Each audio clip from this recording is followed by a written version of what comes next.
Well, hello everyone, this is Bearykah coming to you from gorgeous sunny Belgium celebrating Cinco de Mayhem weekend.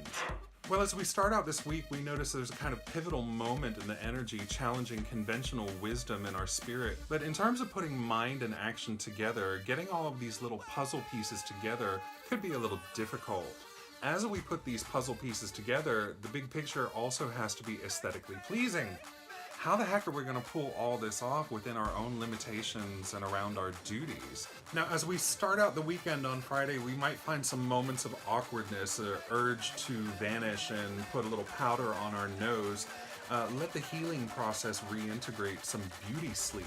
There's a moment of truth, not necessarily divine truth, but just a little more bullish Sophie's choice.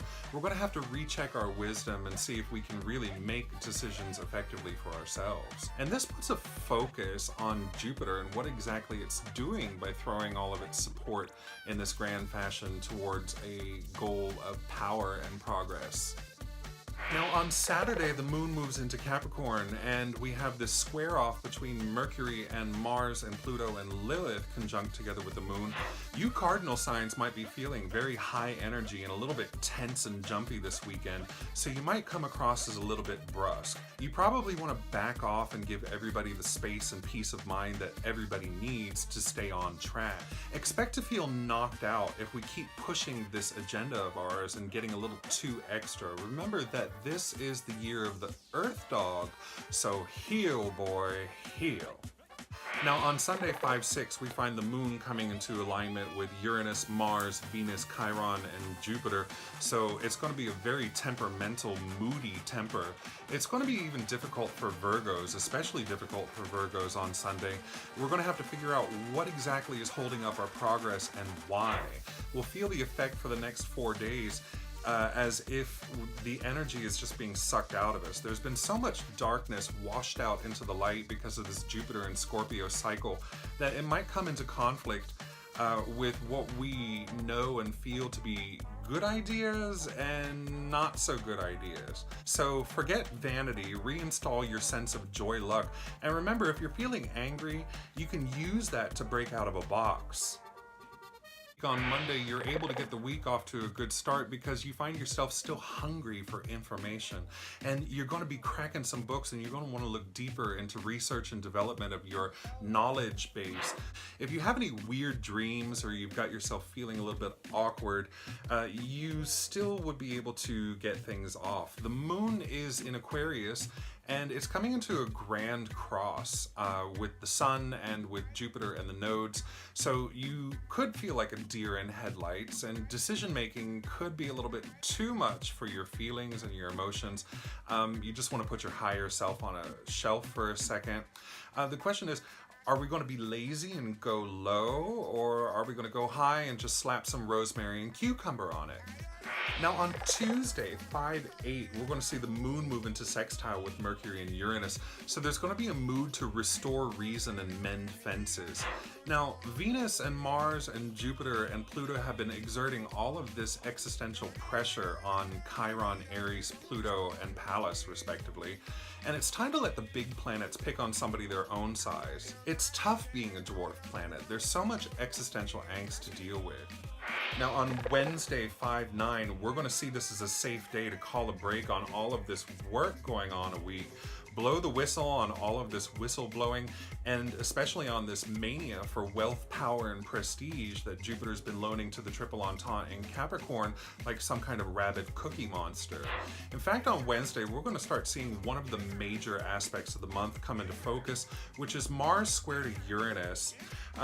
This is going to require us to sort of break up the band. If we've been having any sort of alliances, then we might want to remember Relaska talks and actually step away from alliances and teams so that we can focus on our own wants and needs and set up a path for ourselves for where we need to go for the rest of the month.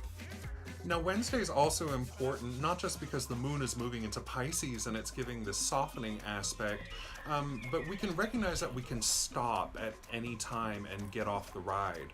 Remember how we said that we need to make sure that the big picture looks aesthetic. Evolution and empowerment are not perfection in themselves, and we need to feel comfortable. So sometimes you have to get back to your own circus and your own monkeys and make sure that your own rides are not busted. Now, Thursday, the 10th of May, is going to be a rough spot for Cancer. We're going to see some relief energy donated to this fight or flight struggle to survive our own wilderness and to make it out alive. But how exactly do we do that? First of all, Jupiter's going to call a cut to all of this hot healing hands action that Chiron is dictating, at least through the 6th of June. And this might not sit right because you do have an urge from the moon to escape and retreat. Jupiter needs to be reined in, and with its relationship to Neptune could tempt us to indulge or partake. But in either case, this sense of urgency and cognitive dissonance might calm down enough for us to get some actual reasonable support.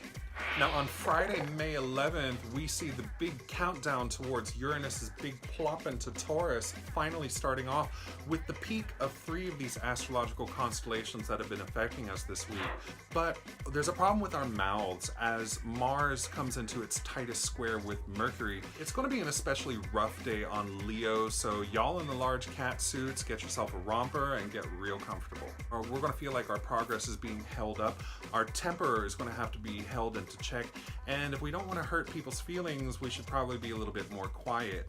It's going to be rough because the moon is in Aries, and that just wants to get loud. Anytime you're going to rip off a bandage in the healing process, you're going to yell onto other people's faces.